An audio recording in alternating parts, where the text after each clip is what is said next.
So guys आज के इस वीडियो में हम लोग 4 प्रिंसिपल्स ऑफ डिज़ाइन थिंकिंग को पढ़ेंगे।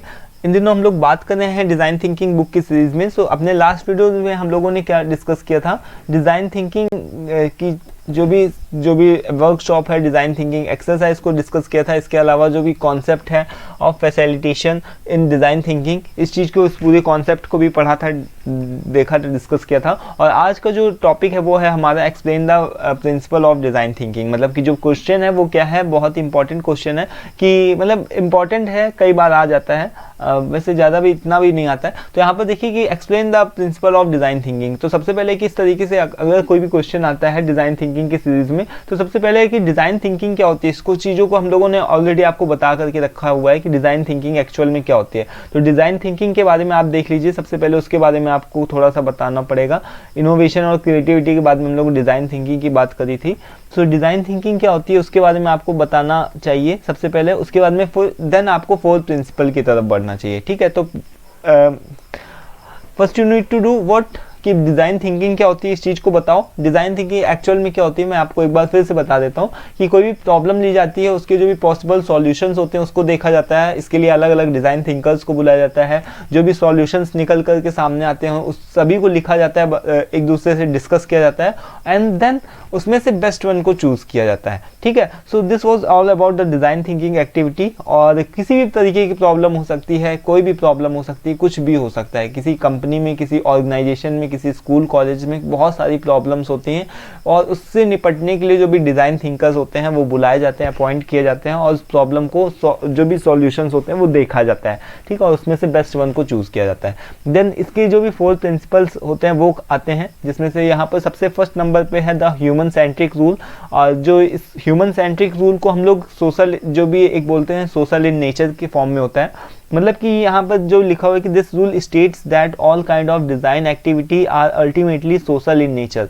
मतलब कि जो रूल होता है वो किससे जुड़ा होता है, समाज से जुड़ा होता है। मतलब सामाजिक रूल होता है। सामाजिक रूल का मतलब कि जो भी आपके कस्टमर है, जो भी आपका, मतलब कि अगर सपोज कि आपने कोई भी ऑर्गेनाइजेशन खोला, लाइक आपने कोई स्कूल खोला, ठीक है, तो उसमें क्यों बच्चे पढ़ने के लिए आए। ठीक है, अपने आप को उस जगह पर रख करके देखना, उनकी फीस कम होनी चाहिए। ठीक है, अब ऐसा भी नहीं कि केवल कस्टमर की तरफ से या फिर जो भी आपका यूज़र है उसकी तरफ से आप देख रहे हो, अपना प्रॉफिट तो सोच ही नहीं रहे हो, वो भी नहीं होना चाहिए। बट ये क्या है, एक तरीके से एम्पैथी होता है, जो कि मैंने आप लोगों को बताया था ना एम्पैथी के बारे में। तो एम्पैथी क्या होती है कि put yourself into the user shoe. मतलब कि अपने आप को उस व्यक्ति की जगह पर रख के देखना, जो भी आपका यूज़र है। ठीक है, उसकी क्या नीड है, उसकी क्या प्रॉब्लम है, इस चीज़ को समझना। ठीक है, तो मतलब एक तरीके से समाज से रिलेटेड ये रूल होता है, जो कि अपने आप को इस तरीके से देखना होता है, खुद को फील करना होता है कि जो भी आपका यूज़र है उसकी क्या प्रॉब्लम्स हो सकती हैं। ठीक है, इस चीज़ को देखना होता है। ठीक है, तो आपका जो भी आपने कोई भी स्कूल खोला तो उसमें क्यों कोई पढ़ने के लिए आएगा। ठीक है, तो इस चीज़ को समझना।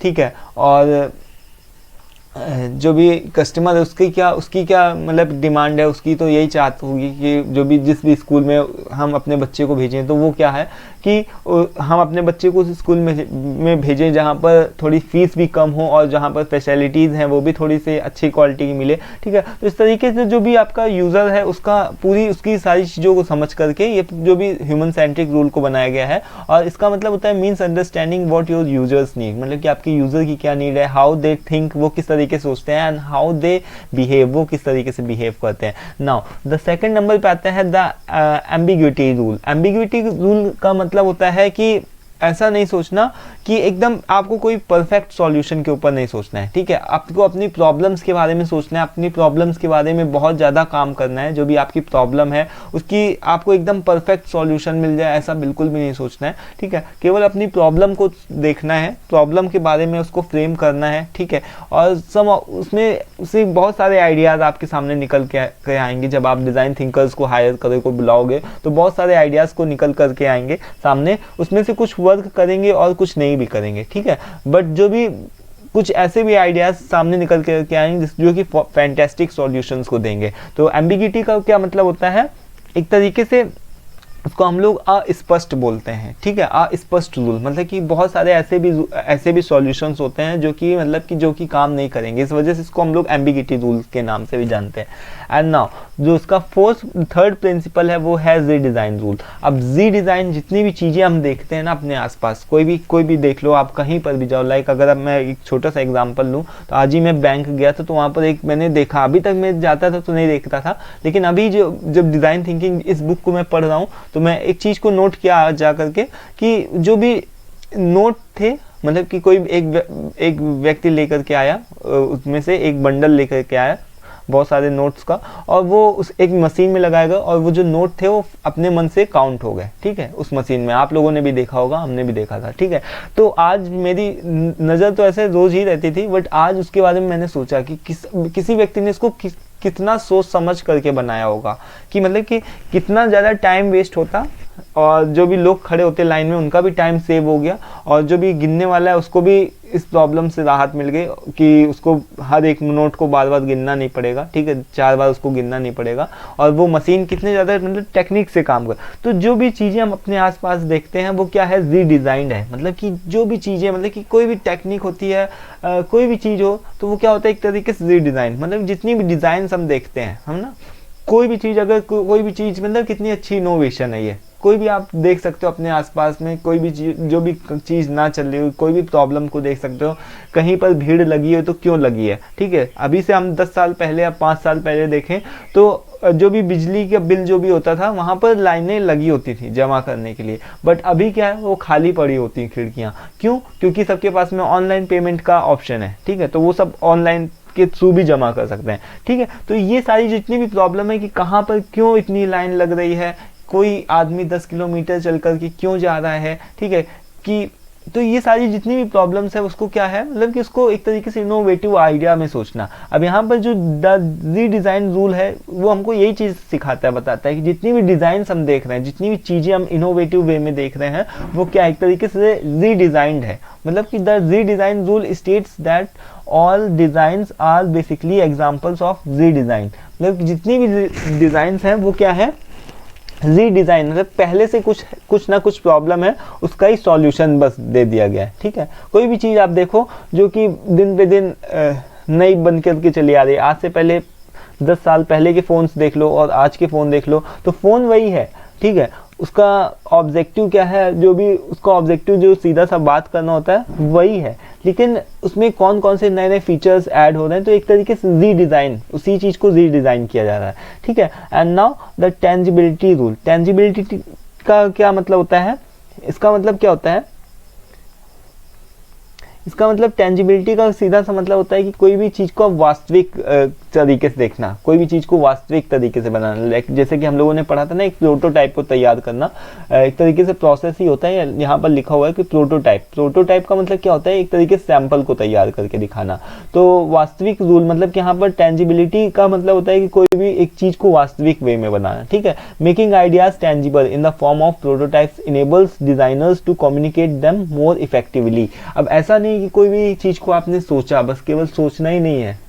कोई भी अगर आपके पास में प्रॉब्लम है तो केवल सोच करके तो काम चलेगा नहीं।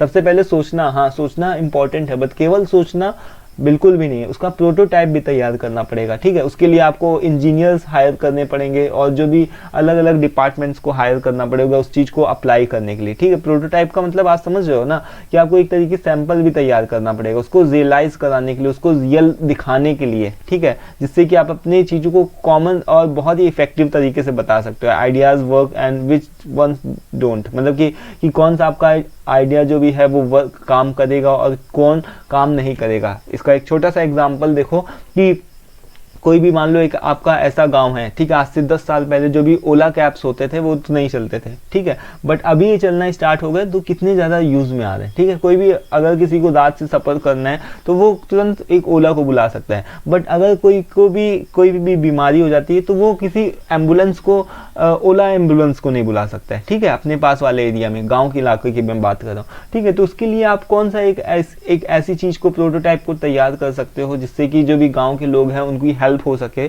ठीक है, वो जो भी गाड़ी हो वो उस गांव से लेकर के उस शहर तक आ सके। तो ये एक तरीके से क्या होता है, मतलब कि एक तरीके से टेंजिबल, उससे रिलेटेड जो भी प्रोटोटाइप तैयार करना है, एक ओला कैब को बनाना, एक ड्राइवर को हायर करना, एक तरीके से मतलब आपको पूरा प्रोटोटाइप तैयार करना पड़ेगा। तो इससे आपको ये पता चल सकेगा एटलीस्ट कि आपका कौन सा आइडिया काम कर रहा है, कौन सा आइडिया काम नहीं कर रहा। So this was all about 4 rules, ठीक है, which is known as principle of design thinking.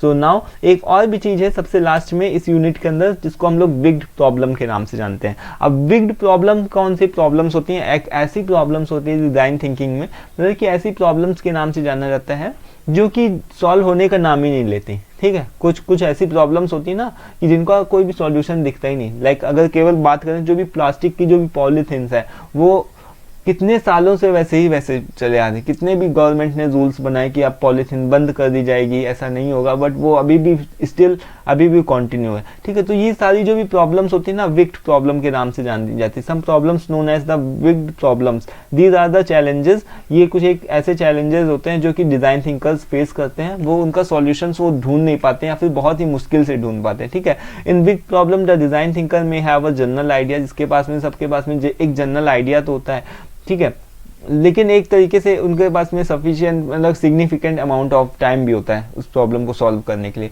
So this was all about the big problem. Big problem ऐसी प्रॉब्लम्स होती हैं जो कि बहुत मुश्किल से या फिर सॉल्व होने का नाम ही नहीं लेती, ठीक है, तो उसको हम लोग बिग प्रॉब्लम के नाम से जानते हैं। तो अभी जो हमारा आज का टॉपिक फिलहाल इससे रिलेटेड नहीं था, ये 4 प्रिंसिपल ऑफ डिजाइन थिंकिंग से था, ये तो एक तरीके से आपको बता दिया, ठीक है।